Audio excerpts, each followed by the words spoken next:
Bienvenidos a este podcast donde vamos a hablar acerca del cáncer y el ejercicio. Yo, Joaquín Valdés, quien dirigirá, y mis compañeros quienes están invitados hoy. Por favor, preséntense. Camil Fianzo. Avi Félix, Catalina Seguel, Bastián Chip. Andrea Sepúlveda.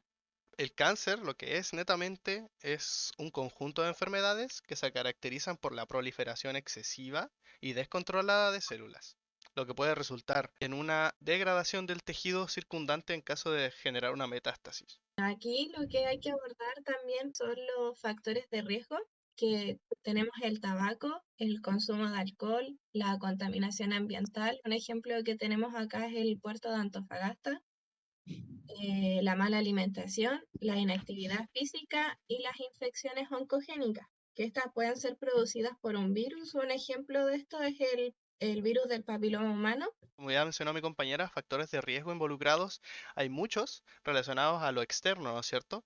Pero cuando hablamos de lo interno, nos podemos encontrar ya de lleno con la prevención.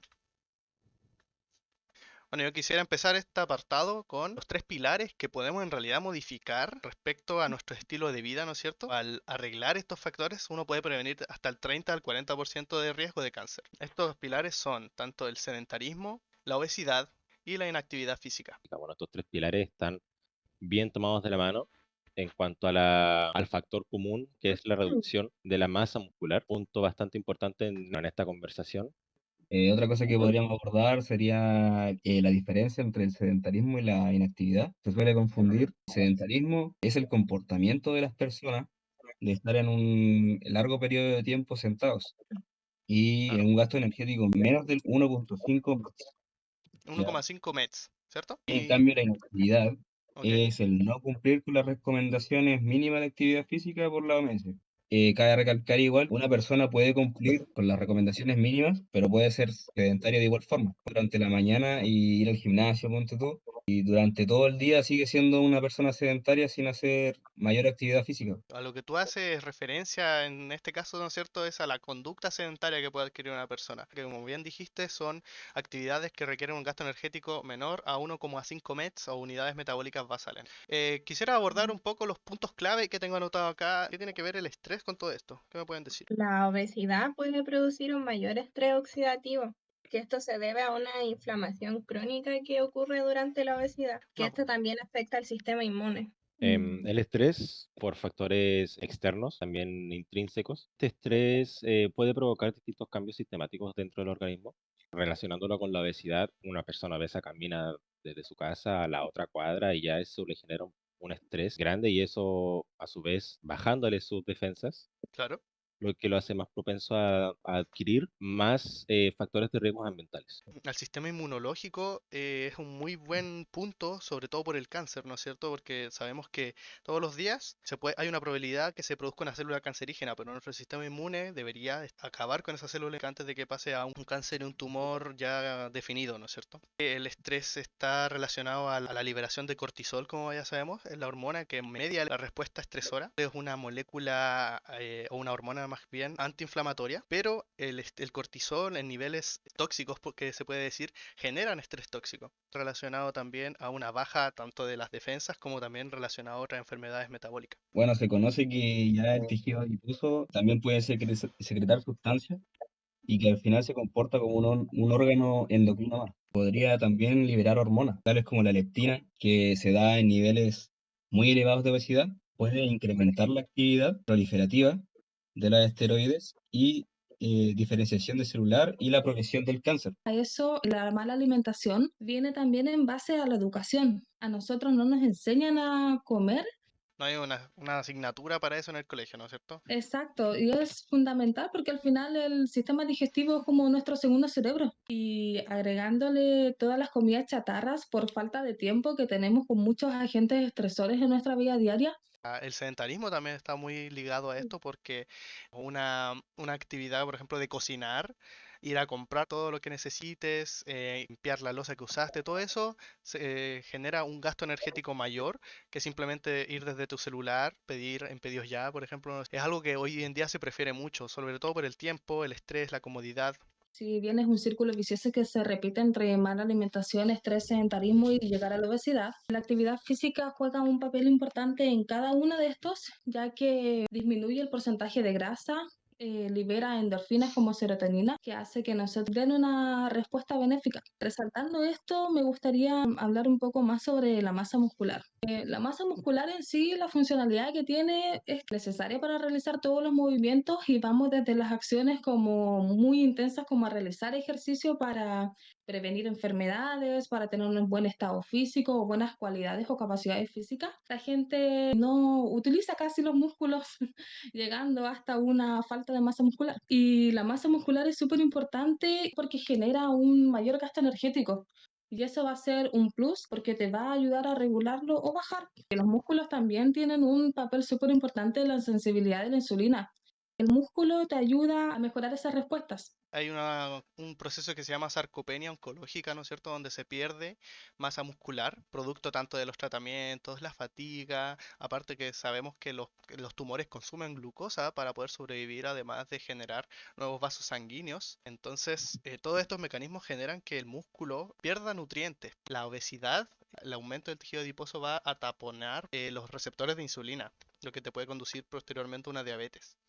Pero más específicamente, la insulina te puede conducir a lo que vendría siendo la proliferación celular exagerada, lo que se conoce como cáncer. Agregar, ¿no es cierto? Uno debería tener una buena masa muscular antes de tener cáncer, por decirlo así, aunque suene extraño, pero nosotros no sabemos cuándo podemos generar cierto tipo de cáncer y depende de la masa muscular que tengamos, qué tanto nos va a afectar a largo plazo el tratamiento. Como último punto, el tejido adiposo libera ciertas sustancias que pueden inflamarte o que directamente generarte cáncer. En cambio, la masa muscular libera sustancias que te desinflaman y que mejoran tu estado cognitivo, tu estado de ánimo, te disminuyen el estrés, aumentan tu sensibilidad a la insulina. Entonces tiene muchos más beneficios de lo que uno puede a veces pensar, solamente de verse bien, ¿no es cierto? Solamente de verse musculoso. No es solo eso. Me gustaría ahora pasar quizá a los mecanismos que pueden estar viéndose afectados y que pueden generar cáncer al final. Con respecto quizás a lo que es la obesidad, esta es la inflamación crónica, que es el centro de las preocupaciones, están relacionadas a adipoquinas inflamatorias como es el factor nuclear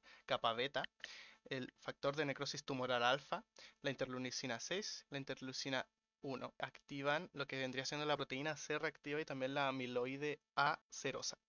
Bueno, esta inflamación crónica por su parte también genera un estrés oxidativo. Este estrés oxidativo va a favorecer la proliferación de macrófagos M1 proinflamatorios hacia el tejido adiposo, además de generar radicales libres y daño oxidativo a la célula que va a generar un daño al ADN.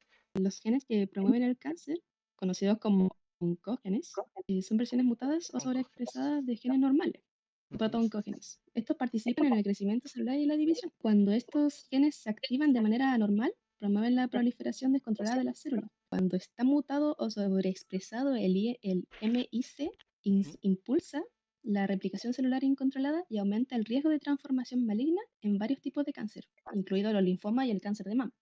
El gen P53 codifica la proteína P53, la cual está involucrada en la corrección de errores, ¿no es cierto? Una mutación de un gen, esta proteína lo capta, detiene, por decirlo así, el metabolismo de la célula con el fin de poder corregir este error.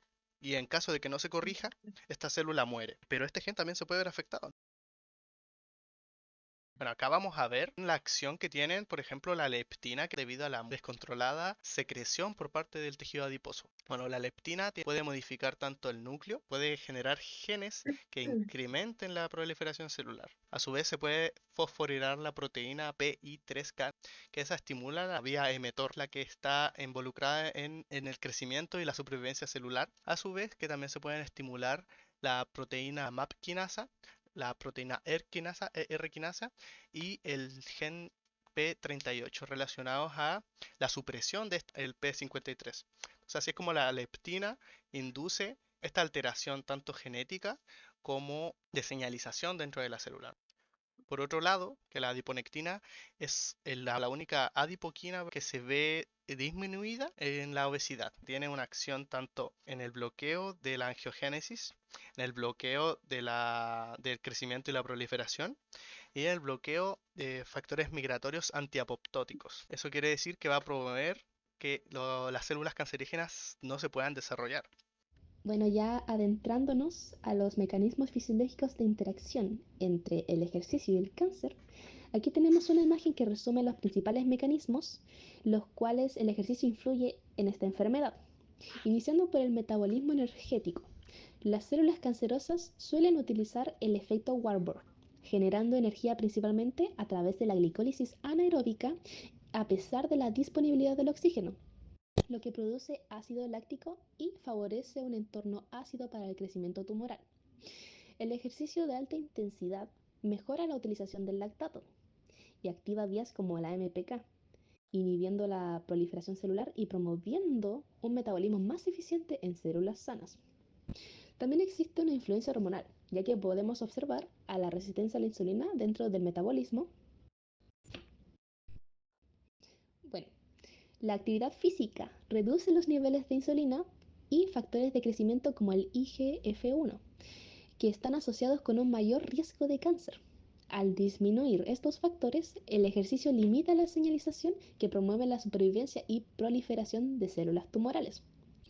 El metabolismo influye en la apoptosis. Podemos observar que durante el ejercicio los músculos liberan mioquinas como la IL-6 o interleucina 6 que estimulan la movilización de células inmunitarias y favorecen la apoptosis celular en tumores, creando así un microambiente menos propicio para el crecimiento de este tumor.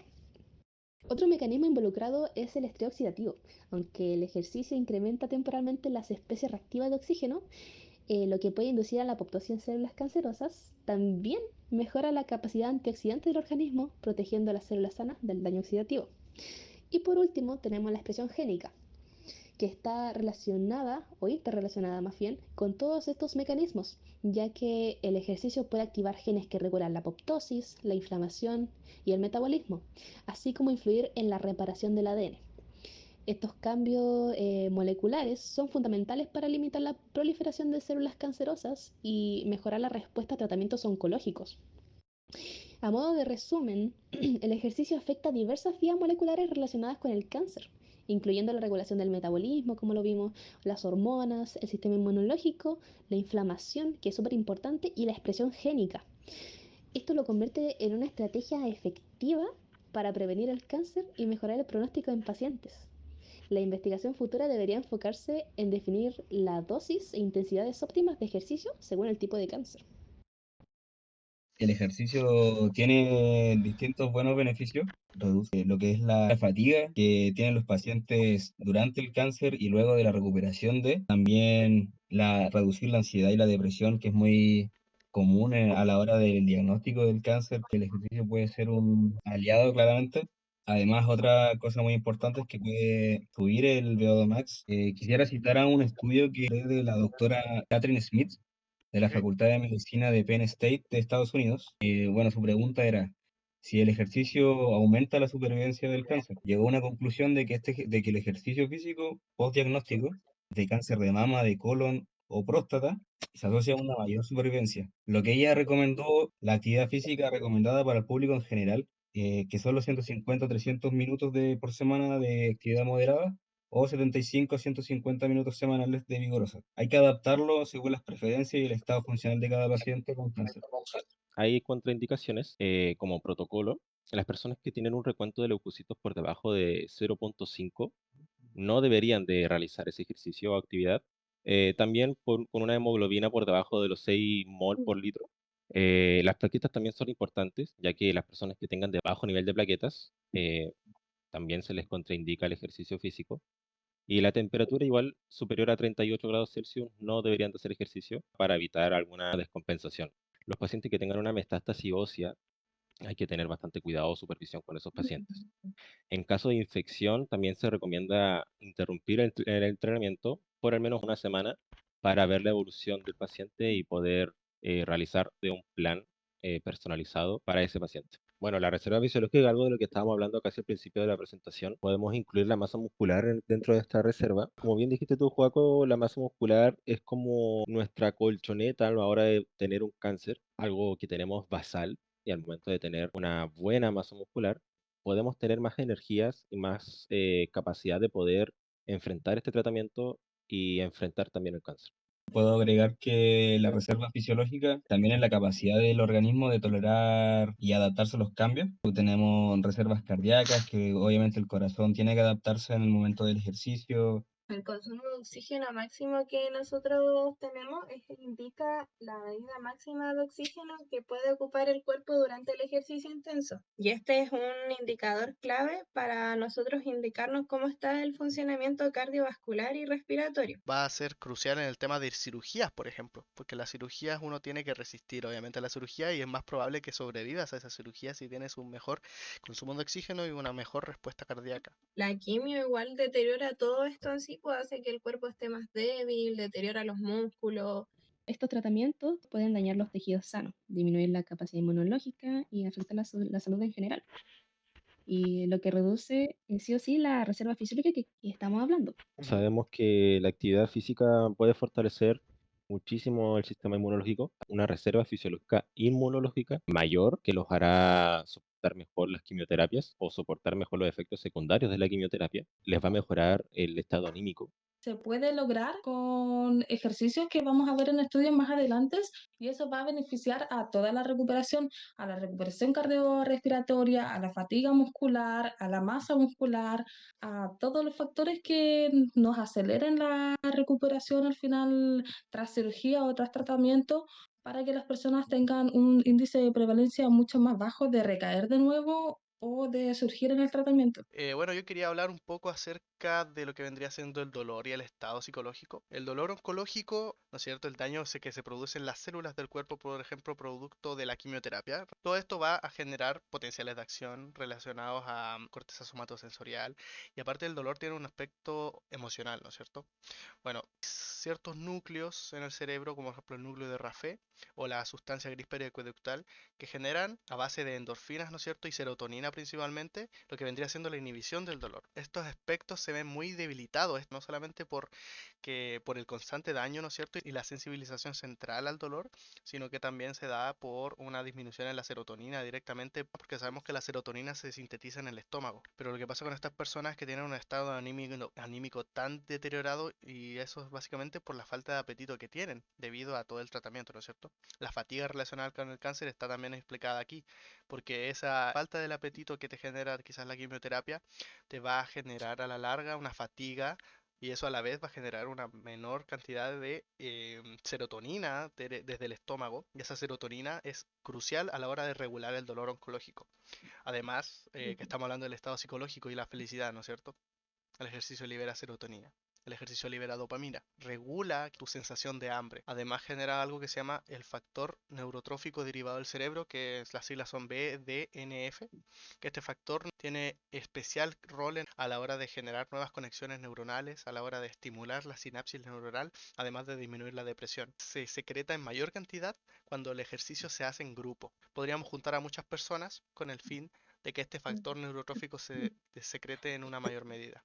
Vamos a ir con los beneficios que puede traer el ejercicio a la hora de tratamiento del cáncer de pulmón que investigó mi compañero Benjamín Ogalde.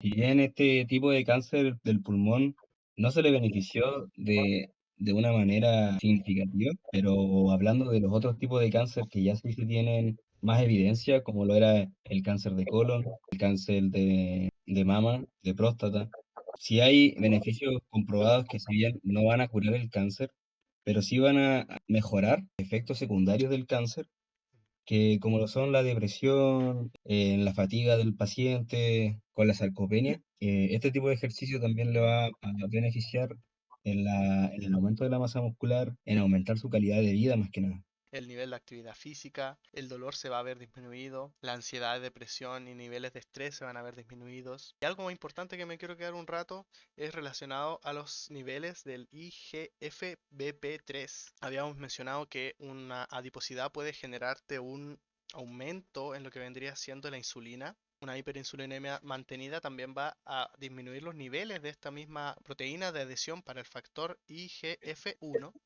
Se va a ver aumentado este factor en el nivel sanguíneo y va a generar un aumento de la probabilidad de tumorogénesis o cáncer en el fondo. Entonces este es un muy buen hallazgo a la hora de decir, ok, un ejercicio aeróbico puede generarte un aumento en la proteína asociada al IGF-1, lo que puede traducirse en un menor desarrollo cancerígeno.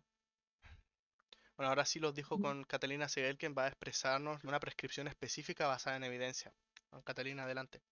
Bueno, como dice mi compañero Joaquín, esta es una revisión de intervenciones con actividad física supervisada en el manejo de la fatiga relacionada con el cáncer.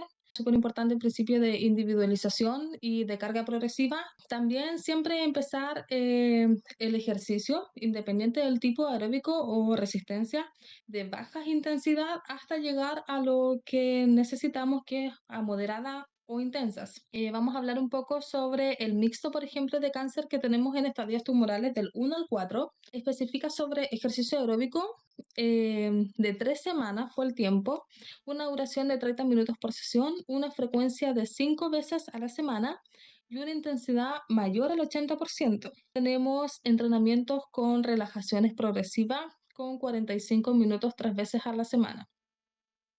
En el cáncer de próstata, que es uno de los más conocidos también, tenemos de la etapa 1 a 4, tenemos ejercicio aeróbico, destaca de resistencia y de estiramiento, o flexibilidad también que se dice. Este fue un poco más largo, fue de 24 semanas, la duración de 45 minutos la sesión, un poquito más que el anterior. Este es de 3 sesiones a la semana con una intensidad un poco más baja. Estamos hablando de un 70 hasta 75% de la capacidad aeróbica. En el entrenamiento de resistencia, 3 veces semanales, de 8 a 12 repeticiones, al 60 o 70% del 1 RM y siempre con supervisión y cuidado. Y con el cáncer de mama tenemos estadios de 1 a la tercera etapa.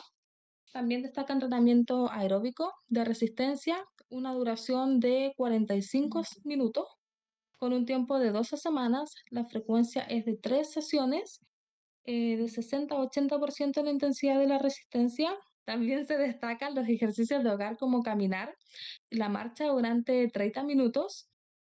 Si hacemos un cierre global, la dosis del entrenamiento aeróbico siempre tratar de completar 150 minutos semanales de intensidad moderada o incluso a llegar a intensidad vigorosa.